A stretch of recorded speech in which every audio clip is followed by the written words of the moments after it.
Love this podcast? Support it and sponsor today. Simply head to ozcastnetwork.com for details. Wavelength. Just because we're doing our lectures online doesn't mean that we need to then retreat and make life, all about being alone. Sparking the convos about Adelaide. I think there's not enough knowledge around the severity of the long-term impacts that a concussion can give you, and it's not really educated enough. You should be having. The minimum job search requirements is definitely problematic, and it is up to a computer to decide whether you receive your payments each month. This is Wavelength on Fresh 92.7. Welcome back to Wavelength, sparking the combos about Adelaide you should be having. I'm your host Cass, and Maggie is not here today, but don't worry, she'll be back next episode. Before we jump in, we do need to acknowledge that we are recording Wavelength on the land of the Kaurna people of the Adelaide Plains and pay respect to their elders past and present. We recognise and respect their cultural heritage, beliefs and relationship with the land. We acknowledge that they are in continuing importance to the Kaurna people living today, and we also extend that to the respect to the other Aboriginal language groups and other First Nations. We have a jam-packed show for you tonight. We talk to Richie Welch about men's mental health, and later on we talk about the Shift20 Initiative on Wavelength Explains. And Ella gives you all the good news that has happened this week. But before all of that, Ella speaks with Andrew Chadwick from the Red Cross about their plea for urgent O positive and O negative blood. Ella, take it away. Wavelength on Fresh 92.7. Thank you for coming in today. Could you please start by introducing yourself and your role? Hi, Elsa. Yeah, thank you so much for that. My name's Andrew Chadwick, and here at Lifeblood, my role is to encourage people to come and donate. For Australians that haven't previously given blood, could you please talk through the blood donation process? Yeah, look, it's a really, really simple process.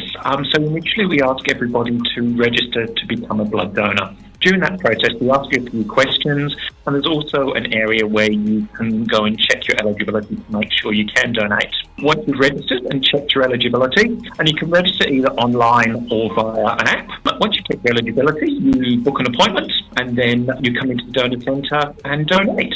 What would you say to people who are hesitant about giving blood? Look, I think there's a few things I'd say there. Firstly, and I think an amazingly important thing is that every time you donate, you help save up to 3 lives. I think that's a massive thing to take in and realise what you're doing. But a really beautiful story was when I first started working at Lifeblood just about a year ago, a lady said to me, she said, I love this piece about the fact that I'm helping save up to 3 lives. She goes, but think of all the rest of the lives I'm touching because I'm helping save those people's lives.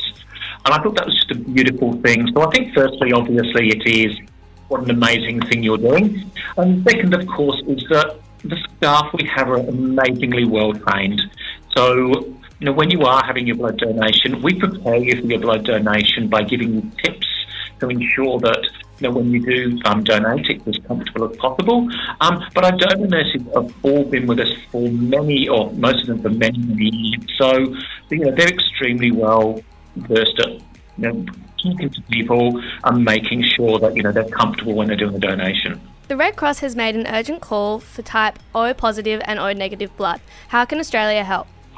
Look, firstly, Australia can help, of course, by rolling up their sleeves and booking an appointment to donate, or should I put that the opposite way around, book an appointment before you roll up your sleeves, and just get into the nearest donor centre and donate. For those who cannot give blood, how else can they support the Red Cross? Look, for people who can't support Lifeblood, the best way for them to help us is to talk about it. If they've been a recipient of a blood product in their lifetime, they talk to their friends, talk to their family, and encourage them to donate because Lifeblood has helped potentially save their lives. But again, just talk to people and say, hey, have you seen this appeal? It'd be really good if you could donate. And some other things some people do that can't donate is they organise groups. So, for example, on their birthday, rather than going out to the pub for a meal, they might say, hey, why don't we get a group of people together and donate on my birthday? Is there anything else you would like to add? I'd like to really, firstly thank all of our existing donors and all those people that have already donated for us during this campaign. They are an amazing group of people, and obviously without them, we would be having to obviously go to these kind of appeals far more often than we do. Whatever your blood type, we still need you to come in and donate. So yes, we are obviously looking for O positive and O negative blood at the moment, but there's always a need for every blood type. So please don't think because you aren't O positive or O negative that you shouldn't still go in and donate. We would still love you to go and donate. Sparking the convos about Adelaide, you should be having Wavelength on Fresh 92.7. Thank you so much for that, Ella and Andrew. Right after the break, we're talking about men's mental health. Don't go anywhere. You're here with Wavelength on Fresh 92.7. Wavelength. Welcome back to Wavelength. Sparking the convos about Adelaide you should be having. Right before the break, Ella spoke with Andrew Chadwick about urgent need for blood donations. Up next, we are talking about men's mental health. With Movember fast approaching, spreading awareness about men's mental health is so important. To find out more, Jasmine speaks with Richie Welch, a mental health advisor. Wavelength on Fresh 92.7.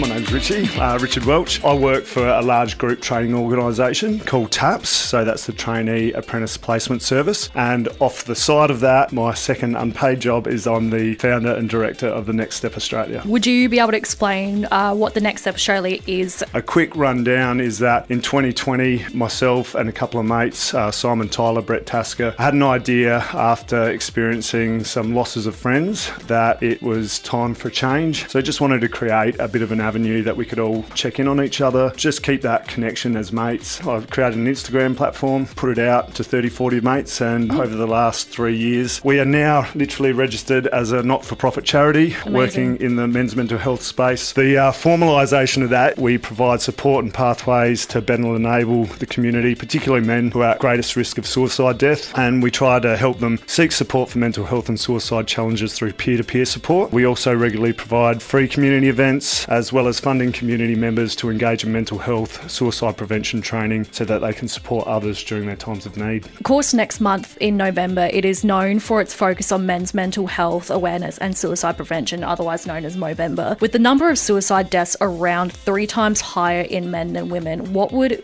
in your opinion, be on why this is the case? Yeah, that's a really good question. The stats for 2022 have just been released. So we experienced 3,249 deaths by suicide. And although they look like they've stabilised, since 2020, 21 and 22, we're seeing a very slight increase in suicide in Australia, particularly for men. There's a whole heap of key factors that drive men's mental health in general, to things such as finance, workplace pressures, job security. You know, these are all challenges. There's those masculine norms and stoicism and self-reliance that may limit us from seeking help. There's so many other things. There's also trauma from a young age, factors that come together that can affect an individual in this space. Movember is all and was all about men's health and essentially prostate cancer awareness. In the community through the Next Step, I deal with all sorts of people with all sorts of ailments and a few gentlemen with prostate cancer. That was enough for me at my age, so I'm 44. I know I look like I'm 21, thanks Jazz. Thanks Jazz. And she laughs. But, that was enough for me to spike enough empowerment, I guess we'll say, to go, you know what, these are self-care activities, men. We can't neglect ourselves, especially when it comes to our health. So off the back of that, I went off to my local GP. I had a couple of things I wanted to get looked at, a couple of spots, sunspots, do the blood test and have my prostate levels checked. The thing I was essentially worried about was probably the prostate because that was in my head, I guess. That stigma again. Yeah, and, dealing with these guys and thinking, oh man, I'm 44, I haven't had a test and I should have done that from around 40. Fortunately enough for me, the prostate side of things came back all clear. That's good. But the spot was melanoma and cancerous. So I've had that removed and had my stitches removed today and pathology came back and I was all clear. That's good. So, which is great. But off the back of that, I get a great sense of peace of mind. It's uplifted my mood today, just knowing that I don't have that hanging over me. I've got onto it early. If I hadn't done that, it could have been a lot worse down the track. And I think, Simon and I are always banging home that let's get onto things early, guys. Let's not let whatever it may be that's impacting us, get onto it early and don't let it hit crisis point. It impacts us. We think we've got it all all good and we've got it wrapped up and taken care of until we don't. And then it's a lot bigger of a mess, we'll say, to unravel with. One of my biggest narratives here is that we've all got a role to play. It doesn't matter where we sit in the community. You know, without going into my story, 25 years ago, I could have done with a mentor or someone before I hit crisis point and had 2 attempts on my life. You were sort of attended to in a different way. And I think over the last 5 to 10 years, I think we're seeing how important this topic actually is. It is really common. Even just the literacy and knowledge around these topics is getting better. We can clearly see that definite more action plan around these topics to help people. I want to continue to reduce these stigmas about us men reaching out. It is okay to go looking and seek help, and if you're not finding the right avenues, please keep searching, because you will find the right avenue to help you. Wavelength. You're here on Wavelength. If you're just tuning in, we are talking about men's mental health. In trades, mental health can be so easily overlooked, and I have friends and even my partner who work in trades who struggle to find avenues to talk to people and get help. To find out more, we are again talking to Richie Welch. Jasmine, take it away. Wavelength on Fresh 92.7. Today I was hoping to highlight more focus on tradies' mental health for the month. What are the main causes you would say affect mental health for tradies in the workforce? Again, there's no one thing impacting on most individuals in the construction industry. Things that we could discuss in this sort of space is definitely job insecurity, which then creates financial pressures, not knowing where the next dollar's going to come from. They're working labourous jobs in all types of elements in terms of environment, so physically demanding. Some lads might be working anywhere 10, 12 and up to 14 hours a day. There's also that fine line between bullying and banter, but specifically I think one of the biggest things is us men being those providers. Again, that stoicism, you know, we've got to be out there providing, working hard for our families and supporting, and then running ourselves into the ground. How would you say it differs between small independent builders versus big corporations that have a name that people know about? Do you feel that apprentices feel that they can't really have a voice in those kind of situations? Yeah, you know, I'd almost like to split this question into 2 parts. Biggest thing I see in terms of what we call the tier 1 construction builders, right? So we've got those multinational companies that have strict policies and procedures built in. They have mates in construction attending site, doing talks on mental health. Most of these bigger companies or organisations will have an EAP, so an employee assistance program that employees can reach out to if they are struggling. Where you're talking, and I sort of affectionately say, what about Richie Welch with the ute? You know, with my dog in the back and I'm going to go build a house. Where's my support now? That's where I like to sort of see where the next step sort of sits at a community-based level. So that those guys that don't have the opportunity to reach out to those bigger organisations or, you know, have the same sort of measures in place, you know, a lot of those guys potentially will head down to the local footy club or the pub as their form of support. I worry personally about what that type of support looks like, what type of conversations are being had, and what sort of direction someone who is struggling with their mental health is going to get. There's guys like you and yourself, so you and Simon, getting into the community with the Next Step Australia and offering help to those by reducing the stigma, actually just providing awareness. What other industries and what more needs to be done in terms of helping men's mental health? I personally believe that peer-to-peer support will have the most impact at a prevention-based level. You know, we look at mental health when someone's in crisis and we need to be there into that intervention stage. Where do we sit in that prevention space? You know, what are we doing to help lads where the problems are effectively could be minor or small or low risk, and how do we tackle the problem at that level before it gets to a moderate high risk sort of level? So you've said it perfectly. There's a few things we can do. Obviously driving home this message of normalising mental health, getting blokes to talk as much as they can, and reducing those stigmas to let guys know that it's okay to talk, it's okay to be vulnerable and share our emotions, and there is going to be someone that wants to help. Look, don't point the finger at the government, but it would be great to see the government funding more projects. I think we can see that grassroots peer-to-peer support is definitely a good way of mitigating suicide outcomes. So it'd be good to see that. In terms of, you know, let's say industry, you know, I think it's great that companies have an EAP in place. I think businesses can do better. That workplace culture can be essential for people's mental health and well-being. There's a big push at the moment of psychosocial hazards, And it sort of breaks down all the things that impact someone in the workplace, not just on their mental health, physical health, and just their workplace culture in general. So, I think it's important that businesses can look into this. You can reach out to Return to Work SA, Safe Work SA. They can give you blueprints on how to create a mentally healthy workplace. Any stance and action is better than nothing. Exactly.